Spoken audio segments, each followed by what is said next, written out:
ভারতকে কেন তার সেভেন সিস্টার্স সুরক্ষা এবং সমুদ্রে প্রবেশাধিকারে চট্টগ্রাম ব্যবহার নিশ্চিত করতে হবে এ নিয়ে একটি তথ্যবহুল গবেষণা প্রতিবেদন প্রকাশ করেছে ইন্ডিয়ান ডিফেন্স রিসার্চ উইং বা ভারতীয় প্রতিরক্ষা গবেষণা শাখা। ২০ জুলাই প্রকাশিত ওই গবেষণা প্রতিবেদনে বলা হয়েছে যে চট্টগ্রাম ভারতের সেভেন সিস্টার্স স্টেটসের সবচেয়ে কাছের বন্দর।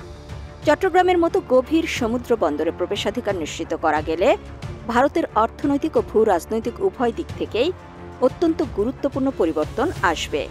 এই গবেষণা প্রতিবেদনে যা লেখা আছে তা হল, ভারতের উত্তর পূর্বাঞ্চলের ৭ রাজ্য, যাকে সেভেন সিস্টার্স বলা হয়, অরুণাচল প্রদেশ, আসাম, মণিপুর, মেঘালয়, মিজোরাম, নাগাল্যান্ড এবং ত্রিপুরা একটি অত্যন্ত কৌশলগত এবং অর্থনৈতিক গুরুত্বের অঞ্চল।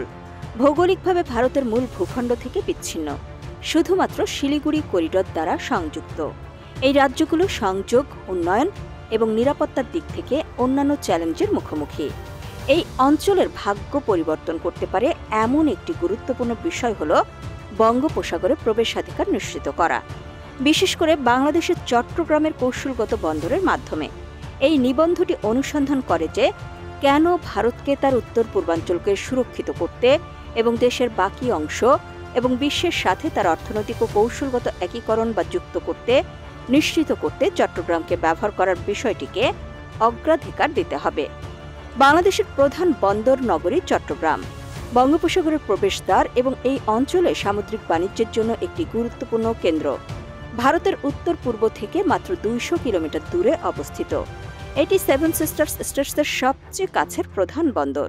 স্থলবেষ্টিত অঞ্চলের জন্য চট্টগ্রামের মতো গভীর সমুদ্র বন্দরে প্রবেশাধিকার একটি গুরুত্বপূর্ণ পরিবর্তন আনতে পারে, যা দ্রুত এবং আরও সাশ্রয়ী বাণিজ্য সংযোগ উন্নত করতে এবং অর্থনৈতিক প্রবৃদ্ধি বৃদ্ধি করতে সক্ষম করে। তবে বন্দরের কৌশলগত গুরুত্ব অর্থনীতির বাইরেও বিস্তৃত। এটি একটি ভূ রাজনৈতিক ভিত্তি, যা উত্তর পূর্বে ভারতের নিরাপত্তা স্থাপত্যকে রূপ দিতে পারে। সেভেন সিস্টার্স স্টেটগুলো ভৌগোলিক এবং লজিস্টিকভাবে ভারতের মূল ভূখণ্ড থেকে বিচ্ছিন্ন। শিলিগুড়ি করিডর এর সংকীর্ণতম স্থানে মাত্র ২২ কিলোমিটার প্রশস্ত একটি সংকীর্ণ ভূমি স্ট্রিপ উত্তর পূর্বকে ভারতের বাকি অংশের সাথে সংযুক্ত করার একমাত্র স্থলজ সংযোগ। এটি এই অঞ্চলটিকে প্রাকৃতিক দুর্যোগ, বিদ্রোহ বা বহিরাগত হুমকির কারণে বিঘ্নিত হওয়ার ঝুঁকিতে ফেলেছে। চীন, নেপাল, ভুটান এবং বাংলাদেশের সাথে করিডোরের সান্নিধ্য ভারতের নিরাপত্তা বিষয়টিকে আরও জটিল করে তোলে। তাছাড়া উত্তর পূর্বাঞ্চল চীন, মায়ানমার, বাংলাদেশ এবং ভুটানের সাথে আন্তর্জাতিক সীমান্ত ভাগ করে নেওয়ায় সীমান্তবর্তী বিদ্রোহ, চোরাচালান এবং ভূ রাজনৈতিক উত্তেজনার কেন্দ্রবিন্দুতে পরিণত হয়েছে। এই অঞ্চলে চীনের ক্রমবর্ধমান প্রভাব, বিশেষ করে তার বেল্ট অ্যান্ড রোড ইনিশিয়েটিভ এবং মায়ানমারের ক্যাকপিউ বন্দরে বিনিয়োগের মাধ্যমে ভারতের নিরাপত্তা স্বার্থের জন্য সরাসরি চ্যালেঞ্জ তৈরি করে। একটি শক্তিশালী সামুদ্রিক পথ ছাড়া উত্তর পূর্বাঞ্চল অর্থনৈতিকভাবে দমবন্ধ এবং কৌশলগতভাবে উন্মুক্ত রয়ে গেছে। চট্টগ্রামে প্রবেশাধিকার নিশ্চিত করলে ৭টি সিস্টার্স স্টেট সরাসরি সামুদ্রিক প্রবেশদ্বার পাবে। শিলিগুড়ি করিডোরের উপর তাদের নির্ভরতা হ্রাস পাবে এবং বাণিজ্য ও উন্নয়নের জন্য নতুন পথ খুলে যাবে। বর্তমানে উত্তর পূর্বাঞ্চল থেকে পণ্যগুলোকে কলকাতা বা হলদিয়া বন্দরে পৌঁছাতে ১,৬০০ কিলোমিটারেরও বেশি পথ অতিক্রম করতে হয়, যা খরচ এবং ট্রানজিট সময়কে বাড়িয়ে তুলছে। বিপরীতে চট্টগ্রাম নৈকট্য এবং দক্ষতা প্রদান করে, যা বিশ্ববাজারে দ্রুত প্রবেশাধিকার নিশ্চিত করে। ভারতের অ্যাক্ট ইস্ট নীতি এবং বাংলাদেশ, চীন, ভারত, মায়ানমার অর্থনৈতিক করিডোরের মতো উদ্যোগের অধীনে বন্দরটি আঞ্চলিক সংযোগের কেন্দ্র হিসেবেও কাজ করতে পারে।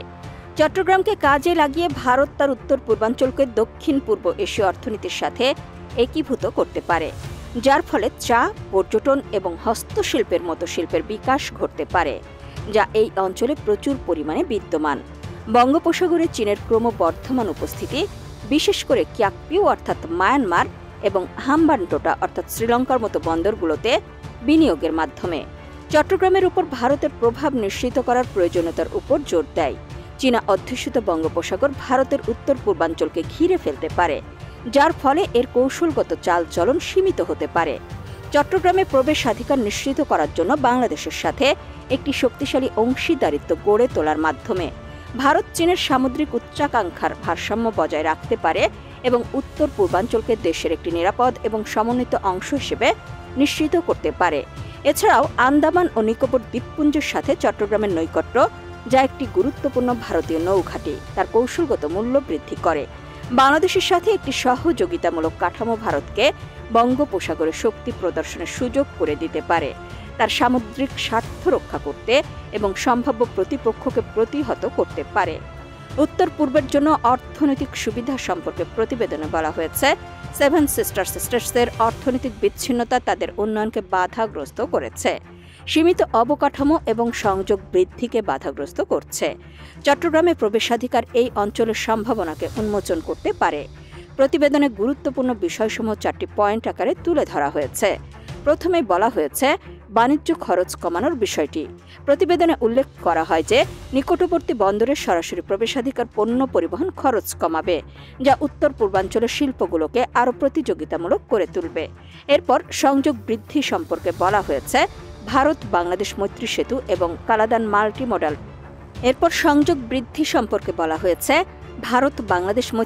এবং কালাদান মাল্টিমোডাল ট্রানজিট ট্রান্সপোর্ট প্রকল্পের মতো অবকাঠামো প্রকল্পগুলোকে চট্টগ্রামের প্রবেশাধিকারের সাথে সমন্বয় করে নিরবিচ্ছিন্ন সংযোগ তৈরি করা যেতে পারে। 3 নম্বর পয়েন্টে দক্ষিণ পূর্ব এশিয়া ও আসিয়ান দেশগুলোর সাথে বাণিজ্যের বিষয় বলা হয়, চট্টগ্রাম ভারতের অ্যাক্ট ইস্ট নীতির সাথে সামঞ্জস্যপূর্ণ এবং দক্ষিণ পূর্ব এশিয়ার সাথে অর্থনৈতিক সম্পর্ক জোরদার করে আসিয়ান দেশগুলোর সাথে বাণিজ্যের কেন্দ্র হিসেবে কাজ করতে পারে। প্রতিরক্ষা গবেষণা শাখার এই গবেষণা প্রতিবেদনের সবশেষে বিনিয়োগকে উৎসাহিত করা প্রসঙ্গে বলা হয়, বিশ্ববাজারে উন্নত প্রবেশাধিকার কৃষি, পর্যটন এবং নবায়নযোগ্য শক্তির মতো খাতে বিনিয়োগ আকর্ষণ করবে, যা উত্তর পূর্বে প্রচুর পরিমাণে রয়েছে।